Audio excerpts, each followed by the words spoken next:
혹시 집안의 어지러움이 마음까지 어지럽힌다고 느껴본 적 있으신가요? 저 역시 수년간 그런 삶을 살았습니다. 서랍 속엔 쓰지 않는 물건들로 가득했고 선반은 넘칠 듯 꽉 차 있었으며 방은 실제보다 훨씬 좁게 느껴졌습니다. 그러던 어느 날 일본 문화 속에 담긴 놀라운 원칙들을 알게 되었습니다. 수천 년을 이어온 이 원칙들은 공간을 평화롭고 조화로운 안식처로 바꾸는 힘을 가지고 있었습니다. 단순히 청소를 잘하는 것이 아니라 본질에 집중하며 삶을 정돈해 나가는 태도였습니다. 불필요한 것을 내려놓고 꼭 필요한 것들과만 함께하는 삶. 각 물건에 의미를 부여하고 빈 공간마저 채워야 할 대상으로 보지 않고 있는 그대로 음미하는 삶. 오늘 저는 여러분께 그런 삶을 위한 8가지 일본의 원칙을 소개해 드리려 합니다. 당신의 집이 조용한 안식처가 되도록 돕는 작지만 강력한 변화의 시작입니다. 원칙 1. 필요 없는 집착을 내려놓는 법. 지금 당장 집 안서랍 하나를 열어본다면 몇 년째 손도 대지 않은 물건들이 고요하게 잠들어 있을지도 모릅니다. 저 역시 늘 그랬습니다. 언젠가 필요할지도 모른다는 마음에 이것저것 챙겨두었지만 정작 그 물건들이 다시 쓰인 적은 거의 없었고 무심코 남겨둔 그것들이 제 마음 한켠에 조용히 쌓여가며 과거의 시간을 떠안고 살게 만들었습니다. 서울 강북구의 오래된 아파트에서 살던 시절 제 방은 점점 물건으로 가득 차기 시작했는데 그때는 단순히 공간이 좁아진다고만 느꼈지 그 물건들이 제 정신까지도 억누르고 있다는 사실은 전혀 깨닫지 못했습니다. 그러던 중 우연히 일본의 정리 철학을 접하게 되었고 그곳에서는 물건은 잠시 머무는 손님이라는 말이 인상 깊게 다가왔습니다. 그들은 물건이 자신의 역할을 다한 뒤에는 감사함을 전하고 조용히 떠나보내는 것을 삶의 일부로 여깁니다. 언뜻 들으면 단순한 정리 방법 같지만 사실 그 안에는 집착을 내려놓는 법이라는 더 깊은 마음가짐이 담겨 있습니다.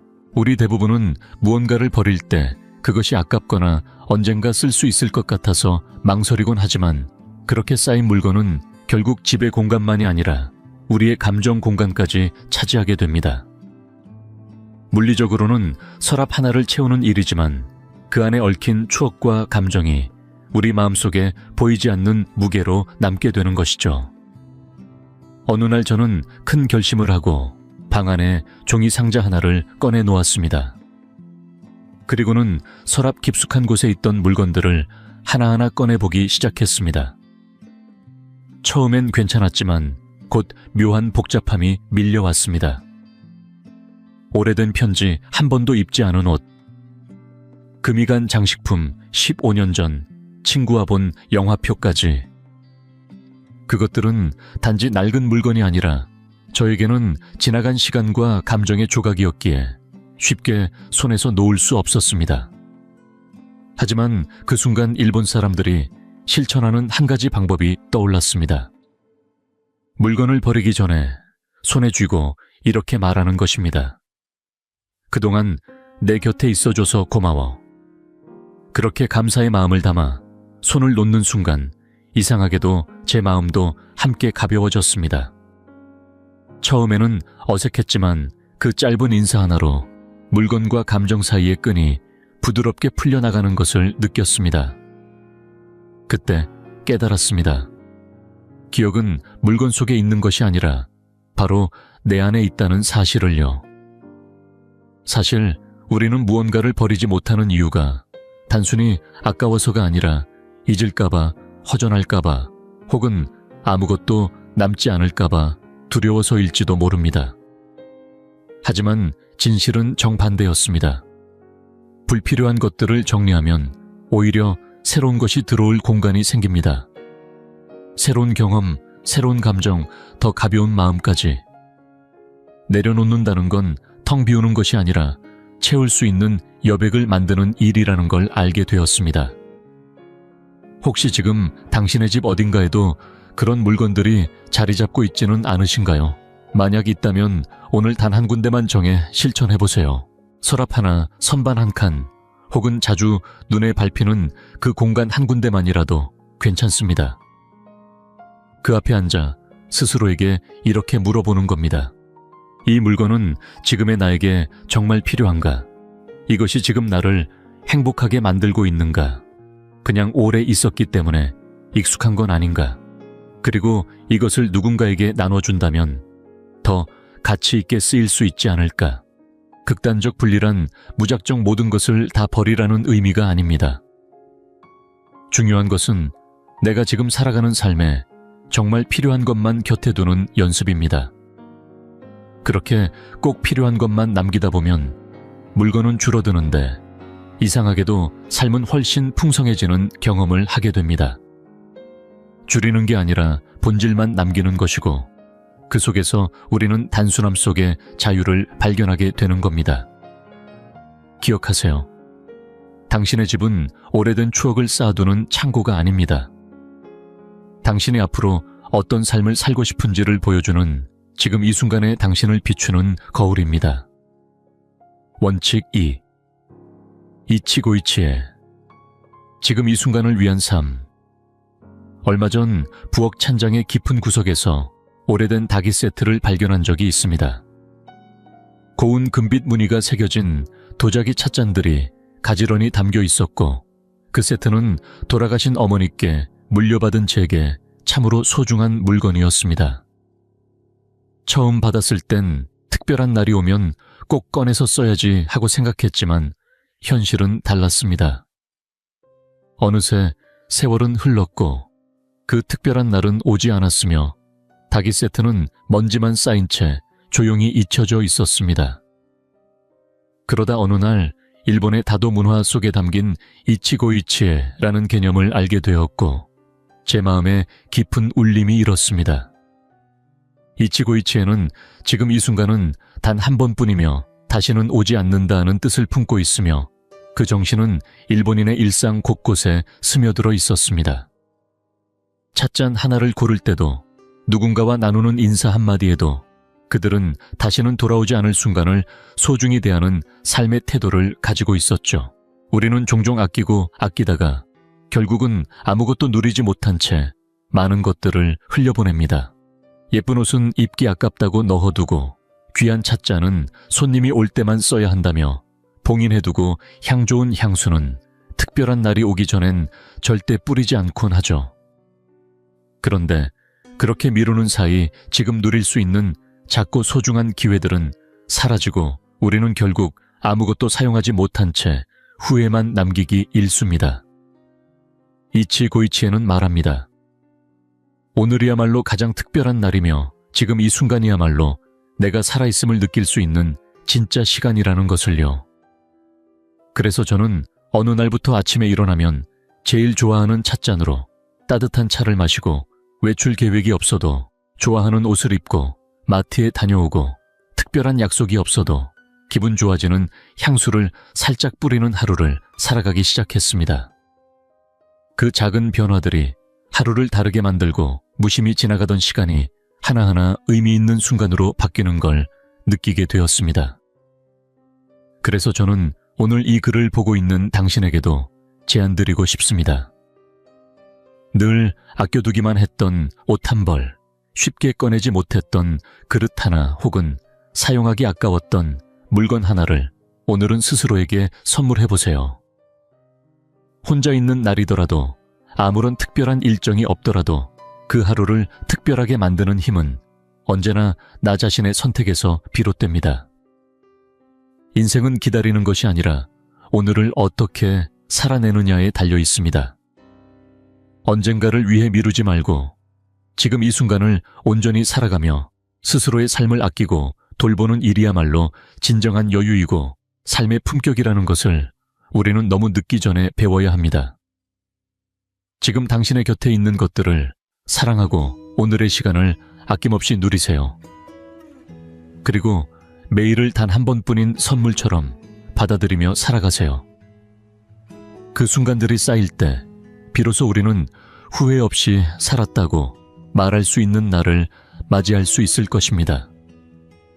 원칙 3. 가구를 줄이면 공간이 살아납니다. 몇 해 전 경기도 양평에 사는 지인의 집에 초대받아 간 적이 있습니다. 처음 거실에 들어선 순간 저는 말없이 감탄할 수밖에 없었습니다. 바닥에는 쿠션 몇 개가 가지런히 놓여 있었고 중앙에는 낮고 간결한 탁자 하나, 벽에는 문이 닫힌 붙박이장이 전부였습니다. 복잡한 장식도 잡다한 수납장도 시선을 어지럽히는 장식품도 없었습니다. 그런데 이상하게도 그 공간은 공허하거나 허전한 느낌이 전혀 없었습니다. 오히려 고요하고 정돈된 분위기 속에 따뜻한 여유가 감돌았고 저는 그 단순함이 만들어내는 조화로움에 깊은 인상을 받았습니다. 일본의 전통 가옥에서도 흔히 볼 수 있는 이런 공간 구성은 비어있음을 결핍으로 보지 않고 오히려 호흡할 수 있는 여유, 움직일 수 있는 자유, 그리고 시선과 마음이 쉬어갈 수 있는 틈으로 받아들이는 철학에서 비롯된 것입니다. 그들은 가구를 줄이는 것이 단지 미니멀한 외형을 추구하는 일이 아니라 매 순간 더 집중하며 살아가기 위한 환경을 만드는 과정이라 말합니다. 반면 많은 한국 가정에서는 공간이 생기면 무엇인가를 채워야 한다는 생각에 익숙해져 있습니다. 수납이 부족할까봐, 어딘가 허전해 보일까봐, 혹은 그냥 있으면 좋을 것 같아서 책장, 서랍장, 진열장을 하나둘씩 들이게 되죠. 그렇게 채워진 공간은 처음엔 안정감을 주는 듯 하지만 시간이 지날수록 오히려 우리의 움직임을 방해하고 시야를 어지럽히며 어느새 무겁고 막힌 느낌을 남기게 됩니다. 저도 예외는 아니었습니다. 정리를 결심하고 집안을 둘러보니 생각보다 많은 가구들이 단지 있어서 있는 것에 불과하다는 걸 알게 되었습니다. 거실 구석에 있는 대형 책장은 먼지만 쌓인 채 거의 손이 가지 않았고 소파 옆에 작은 협탁은 뭘 올려두기에도 애매했으며 안방의 서랍장은 절반 이상이 오래된 물건으로 채워져 있었지만 그 안에 뭐가 있는지도 기억나지 않았습니다. 그래서 저는 하나하나 가구를 살펴보며 이게 정말 필요한가? 라는 질문을 던지기 시작했습니다. 그렇게 고민 끝에 용도를 잃은 가구는 과감히 정리하고 쓸모 있는 것만 남긴 채 재배치하니 놀라운 변화가 찾아왔습니다. 집안의 공기가 달라졌고 숨통이 트이는 듯한 가벼움이 느껴졌으며 무엇보다 정리된 공간 안에서 마음이 더 평온해졌습니다. 이 원칙은 무조건 다 없애고 바닥에 앉아 살라는 뜻이 아닙니다. 우리에게 익숙한 가구 문화를 부정하는 것이 아니라 각 물건이 제자리에 있으면서도 왜 필요한가에 대한 분명한 이유를 갖도록 하자는 제안입니다. 일본에서는 보통 다용도 가구를 선호하는데 이는 간결한 선을 가지고 있고 쉽게 옮길 수 있어 공간 활용을 더욱 유연하게 만들어줍니다. 필요에 따라 앉는 자리가 되고 때론 수납 공간이 되며 공간의 흐름을 방해하지 않고 자연스럽게 스며드는 가구들이죠. 집도 마찬가지입니다. 공간이 언제든 변화할 수 있도록 유연하게 구성되어야 삶도 덜 답답해집니다.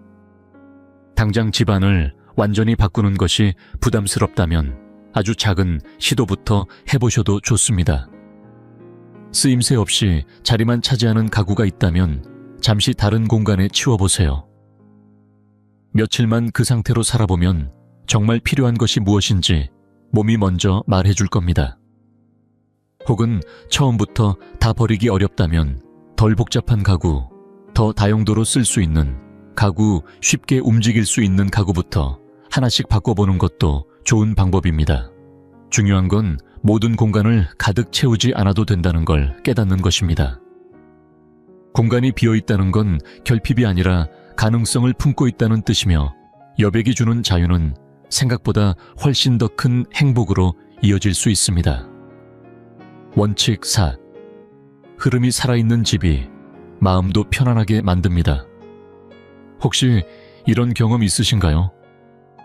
어떤 공간에 들어섰을 때 말로 설명하긴 어렵지만 괜히 숨이 편안해지고 마음이 차분해졌던 적, 혹은 반대로 이유는 모르겠지만 괜히 답답하고 불편하게 느껴졌던 공간, 이런 감각은 단순한 기분 탓이 아니라 공간 안에 흐르는 기운, 즉 에너지 흐름과 관련이 있습니다. 저는 이 원리를 처음 서울 서촌의 한 작은 찻집에서 몸소 느꼈습니다. 들어서자마자 나무 향과 햇살 조용한 배치가 어우러지며 머릿속이 맑아지는 느낌이 들었거든요. 일본의 전통적인 공간 철학에서는 이러한 에너지의 흐름을 매우 중요하게 여깁니다. 단지 인테리어의 미학을 넘어 공간이 어떻게 배치되느냐에 따라 우리의 기분 사고방식, 심지어 건강까지 영향을 받을 수 있다고 보는 거죠. 특히 어수선하게 어질러진 구조는 에너지의 흐름을 가로막고 무의식적으로 우리 마음속에 혼란이라는 감각을 만들어낸다고 말합니다. 그 중에서도 가장 대표적인 개념이 바로 현관입니다. 일본 전통 가옥에서는 집 안으로 들어가기 전 신발을 벗는 작은 공간이 반드시 존재하는데, 단순히 흙과 먼지를 막기 위함만이 아니라 바깥 세상의 번잡함과 집안의 평온함 사이에 경계선을 긋는 상징적인 역할을 합니다.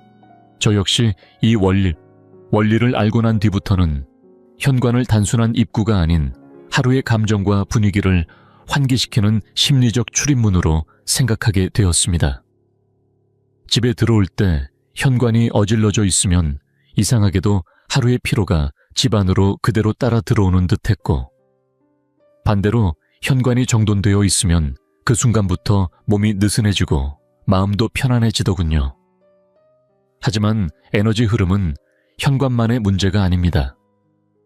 집안의 모든 공간, 모든 통로, 그리고 눈에 잘 띄지 않는 모서리까지도 그 흐름을 방해하거나 도와줄 수 있습니다. 가장 먼저 신경 써야 할 부분은 복도나 문 사이 통로입니다.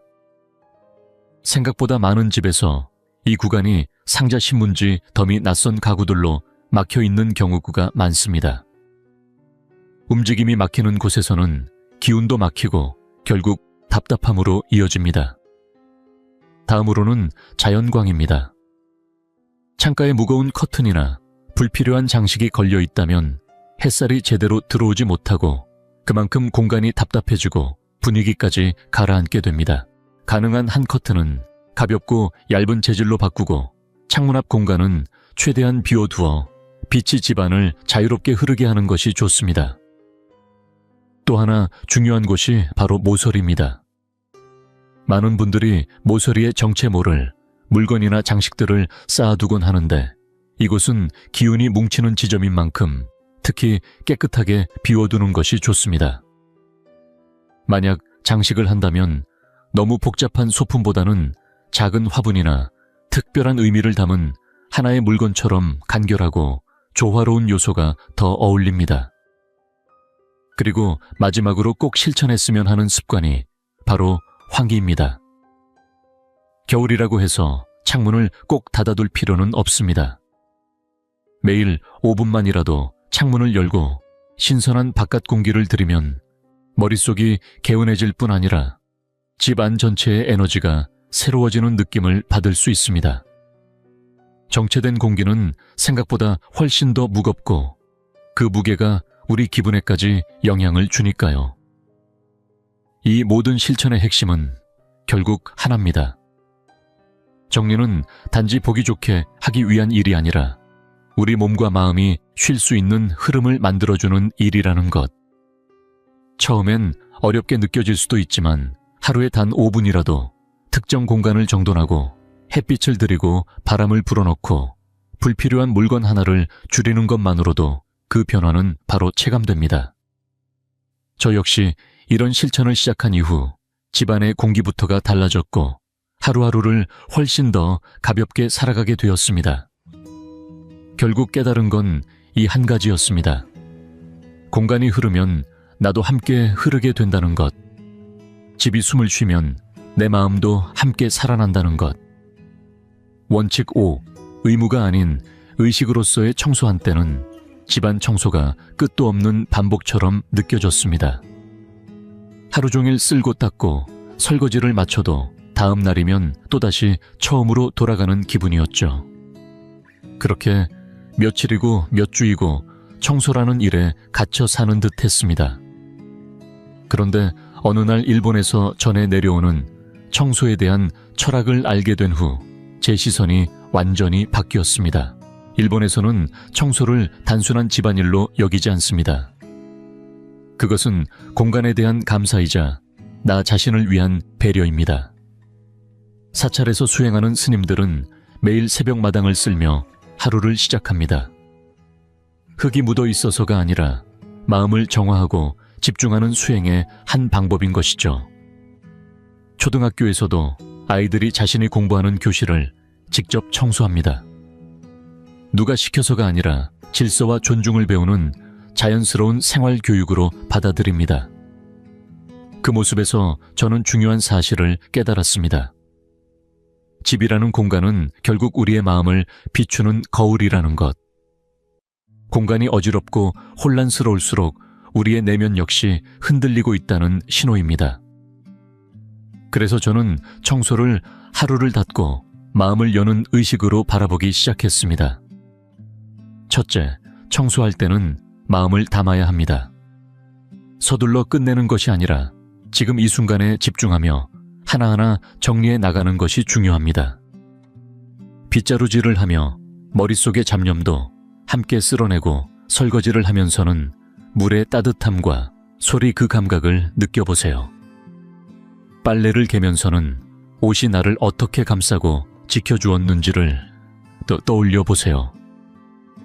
이 모든 행위는 단순한 정리가 아닌 스스로를 보듬는 시간이 됩니다. 둘째, 조금씩 자주라는 원칙을 실천하세요. 주말이 되어야 청소를 몰아서 하는 방식은 우리를 쉽게 지치게 합니다. 오히려 하루에 5분 특정 공간 하나만 정돈해도 그 평온함은 집 전체로 퍼져나갑니다. 일본의 소지 사오추, 철학처럼 꾸준함이야말로 가장 확실한 방법입니다. 셋째, 자연 그대로의 재료로 청소해보세요. 시중에 넘쳐나는 강한 화학 제품 대신 식초나 베이킹소다, 천연오일을 활용해보세요. 부드러운 면천으로 닦아내고 일회용보다는 되씻어 쓰는 천을 쓰는 것도 작은 실천이 됩니다. 이런 변화는 청소를 보다 안전하고 환경에도 이로운 과정으로 바꿔줍니다. 마지막으로 청소를 휴식의 시간으로 바꿔보세요. 은은한 음악을 틀고 좋아하는 향을 피워보세요. 그렇게 분위기를 조성하면 청소는 더 이상 고된 노동이 아닌 평온한 일상이 됩니다. 저 역시 처음에는 단순한 시도로 시작했지만 점점 집안이 밝아지고 제 마음도 한결 가벼워졌습니다. 정리는 먼지를 치우는 일이 아니라 삶의 에너지를 다시 불어넣는 시간입니다. 공간이 정돈되면 마음도 흐릅니다. 내일의 나를 위한 이 작은 의식이 곧 삶의 질서를 지켜주는 큰 힘이 된다는 사실을 잊지 마세요. 원칙 6. 목적 있는 소비 물건이 아닌 가치를 들이다. 예전엔 나도 그랬습니다. 시장을 보다가 세일이라는 글자가 눈에 띄면 망설임 없이 장바구니에 담았고 예쁜 접시를 보면 나중에 쓰겠지 하며 하나둘 사들였습니다. 그렇게 모인 물건들이 어느새 집안을 가득 채우고 정작 중요한 공간과 마음의 여유는 점점 사라지고 있었지요. 그런데 어느 날 일본식 절제 소비 철학을 접하면서 삶의 무게가 달라지기 시작했습니다. 일본 사람들은 소비를 감정의 분출로 여기지 않습니다. 그들에게 쇼핑은 단순한 물건 구매가 아니라 자신과 삶에 대한 신중한 선택입니다. 불필요한 것을 쌓아두는 대신 진심으로 삶의 가치를 더해주는 것만 곁에 둡니다. 이 철학은 아주 단순한 문장에서 시작됩니다. 더 많이 사지 말고 더 잘 살아. 품질을 우선하고 오래도록 함께할 수 있는 물건을 선택하는 것입니다. 첫째, 좋은 것 하나의 미학입니다. 싸고 많은 것보다 견고하고 아름다운 것 하나를 고르는 마음가짐이지요. 서울 종로에 사는 김영자 할머니는 20년 전 시어머님께 선물 받은 도자기 찻잔 세트를 아직도 쓰십니다. 매일 아침 그 찻잔에 따뜻한 차를 따를 때면 단순한 그릇이 아니라 시간을 품은 이야기로 다가온다고 하셨어요. 옷도 마찬가지입니다. 유행에 휩쓸리지 않고 몸에 맞고 오래 입을 수 있는 옷을 고르면 옷장이 넓어지지 않아도 마음은 풍요로워집니다.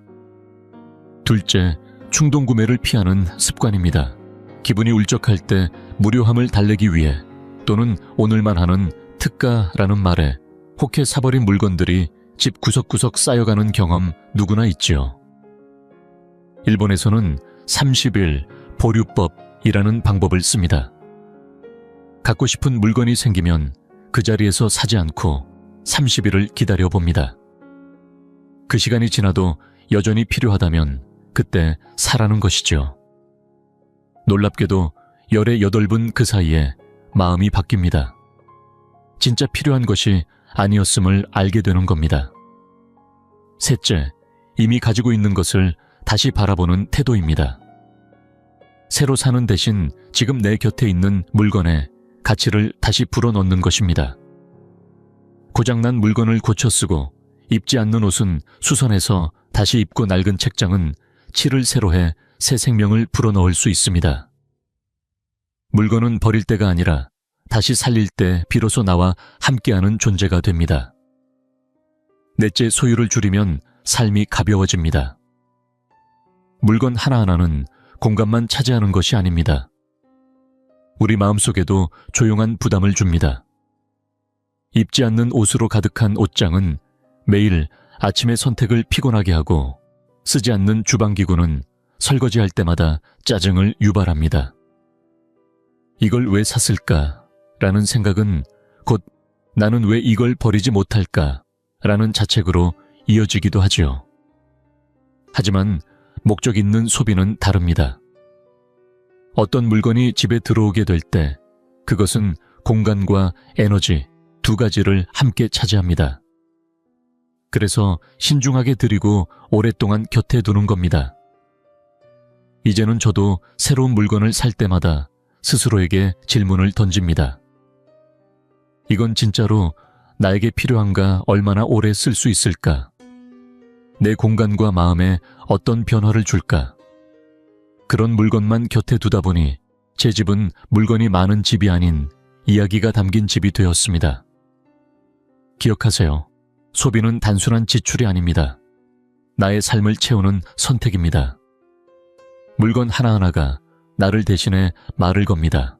이 집의 주인은 어떤 삶을 살고 싶은 사람인가요? 그 대답을 담을 수 있는 물건만 곁에 두세요. 그것이 진짜 목적 있는 소비입니다. 원칙 7. 모타이나이 버려짐 없는 삶의 미학 물건 하나, 음식 한 조각 시간과 에너지조차도 헛되이 흘려보내지 않겠다는 다짐. 이것이 바로 일본의 오래된 철학 모타이나이 정신입니다. 이 말 속에는 단순한 절약이라는 개념을 넘어선 삶을 대하는 깊은 태도가 담겨 있습니다. 처음 이 말을 접했을 때 저는 제 삶을 다시 돌아보게 되었습니다. 쓰지 않으면서도 쌓아둔 물건들, 무심코 버리던 음식들, 바쁘다는 핑계로 흘려보낸 시간들. 그 모든 순간이 저에게는 모타이나이한 순간이었던 겁니다. 이 정신은 우리에게 이렇게 묻습니다. 정말 더 필요한가? 아직 쓸 수 있지 않은가? 이걸 다시 살리는 방법은 없을까? 첫째, 물건을 다시 쓰고 다시 살리는 습관입니다. 일본에서는 재활용을 단지 플라스틱이나 종이를 나누는 수준으로 보지 않습니다. 그보다는 각 물건이 가진 수명을 최대한 존중하고 창의적으로 되살리는데 초점이 맞춰져 있습니다. 낡은 옷을 예쁜 가방으로 바꾸거나 깨진 그릇을 수리해 소중한 장식품으로 사용하는 일은 흔한 일상입니다. 저도 처음에는 고장난 물건을 보면 바로 버릴 생각부터 했습니다. 하지만 지금은 고쳐서 쓸 방법을 먼저 찾습니다.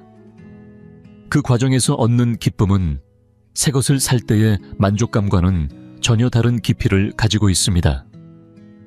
둘째, 음식물 낭비를 줄이는 태도입니다. 일본 가정에서는 식재료 하나하나를 소중히 여깁니다. 특히 쌀 한 톨 채소 껍질 하나에도 감사함을 느낍니다. 저는 예전에는 종종 음식을 넉넉히 만들다가 남기고는 미련 없이 버리곤 했습니다. 하지만 모타이나이라는 생각을 가진 후로는 식재료를 계획적으로 사고 남은 재료로 다시 국물을 내거나 볶음 요리를 만들어 먹습니다. 껍질도 삶아서 다시 이용하고 남은 반찬은 새로운 요리로 탈바꿈시킵니다. 그렇게 식탁 위의 작은 실천들이 제 삶을 풍요롭게 만들고 있습니다. 셋째, 고치고 나누는 문화입니다. 예전 같았으면 버튼이 떨어진 옷을 바로 버렸겠지만 지금은 바느질로 다시 살립니다. 삐걱거리는 의자는 손보고 헐거워진 손잡이는 다시 조여 사용합니다. 처음에는 번거롭고 귀찮을 수도 있습니다. 하지만 이 과정을 통해 우리는 물건에 더 큰 애정을 느끼게 됩니다. 고쳐 쓸 수 있는 물건을 끝까지 책임지는 마음, 그것이야말로 진짜 풍요로움 아닐까요? 넷째, 지금 가진 것에 감사하고 즐기는 삶의 자세입니다. 많은 사람들이 더 나은 삶을 위해 더 많이 가지려고 합니다. 그러나 모타이나이는 우리에게 말합니다. 더 갖기보다 지금 가진 것에 감사하라고. 소유물 하나하나에 의미를 부여하고 그것들이 내 곁에 있게 된 이유를 돌아보라고. 저도 이제는 옷장에 있는 낡은 스웨터 하나에도 따뜻한 기억을 떠올리고 오래된 찻잔 하나에도 계절의 변화를 느낍니다. 그것들은 단순한 물건이 아니라 제 삶의 일부가 되어버렸습니다. 모타이나이는 결국 이렇게 말합니다. 아무것도 버려지지 않아야 한다고. 모든 것은 쓸모가 있으며 우리가 그것을 어떻게 대하느냐에 따라 그 가치는 달라진다고. 이 철학은 단지 지구를 지키기 위한 실천을 넘어 우리 마음속 평온을 위한 길이기도 합니다. 집안의 물건이 줄어들수록 내 안의 여유는 커져만 갑니다. 그리고 그 여유 속에서 우리는 진짜 소중한 것이 무엇인지 알게 됩니다. 물건뿐만 아니라 시간과 감정까지도 허투루 흘려보내지 않겠다는 다짐. 그것이 진정한 모타이나이의 시작입니다. 원칙 8여백에 대한 존중 비워냄이 체온보다 깊을 때 우리는 흔히 비어있음을 결핍으로 여깁니다. 텅 빈 방, 텅 빈 서랍 비어있는 시간을 보면 본능적으로 무언가 부족하다고 느끼곤 하죠. 하지만 일본의 오래된 철학은 그 반대를 이야기합니다. 그들은 여백을 단순한 빈 공간이 아닌 가능성과 평온, 그리고 명료함으로 가득 찬 채워진 공간으로 바라봅니다. 저 또한 이 개념을 받아들이면서 삶과 집을 바라보는 방식이 완전히 바뀌었습니다. 일본의 전통 가옥이나 정원 그림 글씨에 이르기까지 여백은 그 자체로 아름다움의 일부입니다.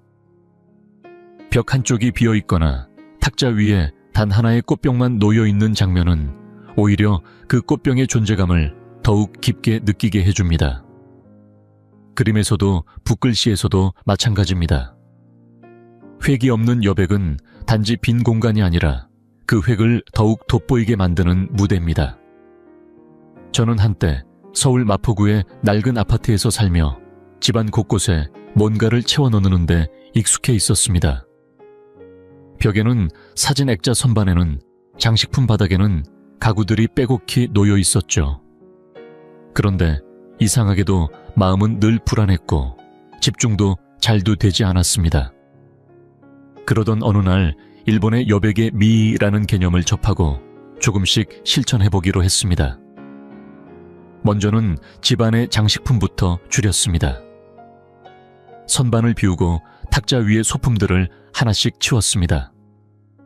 그렇게 공간을 비워나가자 놀라운 변화가 찾아왔습니다. 시선이 머무는 곳마다 숨 쉴 틈이 생기고 머릿속도 한결 가벼워졌습니다. 마치 마음속까지 정돈되는 기분이었습니다. 여백은 단순한 물리적 공간이 아니라 정신을 쉬게 하는 쉼터였던 겁니다.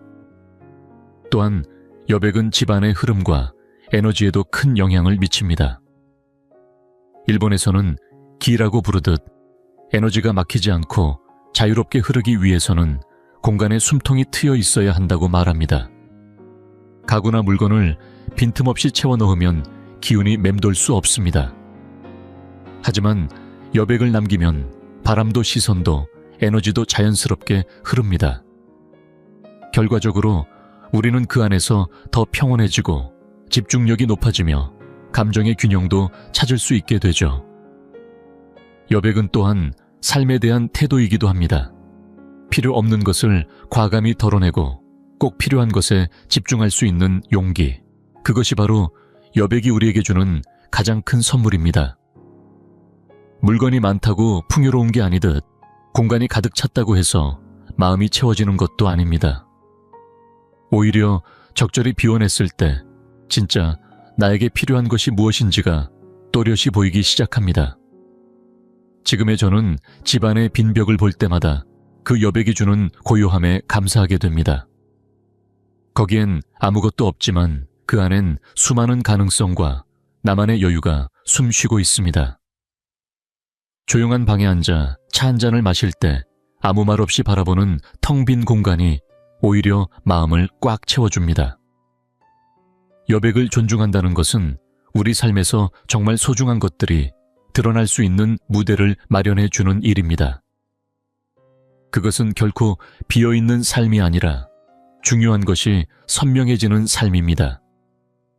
그리고 바로 그 안에 우리가 진정 바라는 평온과 아름다움이 있습니다. 물건을 비우고 공간을 비워낸다는 것은 단순히 치우는 행위가 아니라 삶을 다시 바라보는 방식이라는 걸 깨닫게 되었습니다.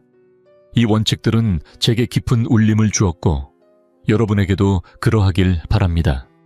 삶의 공간을 다시 정돈하면서 느낀 가장 큰 변화는 작은 선택들이 우리의 마음과 일상에 얼마나 큰 평온을 가져다 줄 수 있는지였습니다. 불필요한 집착을 내려놓는 극단적 분리부터 시작해 빈 공간을 존중하는 마음까지 이 모든 것은 결국 하나의 진실로 이어집니다. 적게 가질수록 삶은 더 깊어지고 단순함은 곧 평화로 이어진다는 사실입니다. 이 원칙들이 강조하는 바는 완벽한 집을 만드는 것이 아닙니다. 그보다는 나를 돌보고 마음을 맑게 해주는 공간을 만들어가는 데에 있습니다. 청소 한 번, 물건 하나를 고르는 행위조차 마음을 다해 행하면 우리는 그만큼 더 조용하고 안정된 삶에 가까워집니다. 지금 이 순간 여러분의 집과 삶을 돌아보는 계기가 되길 바랍니다. 무엇부터 실천할 수 있을까요? 쌓여있는 물건을 줄이는 것일 수도 있고 오래된 물건의 의미를 되새겨보는 것일 수도 있습니다. 혹은 집 안 한 켠에 여백을 허용해보는 것일 수도 있겠지요. 중요한 건 불필요한 것의 무게에서 벗어나 조화로운 공간을 향해 한 걸음 내딛는 일입니다.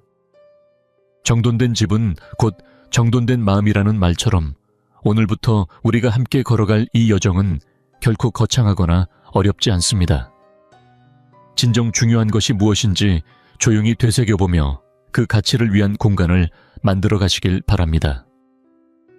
오늘 이 영상이 도움이 되셨다면 좋아요와 구독을 눌러주시고 이 원칙들이 필요할 누군가와 함께 나누어 주시길 부탁드립니다. 다음 영상에서도 더 깊고 따뜻한 삶의 길을 함께 찾아가겠습니다.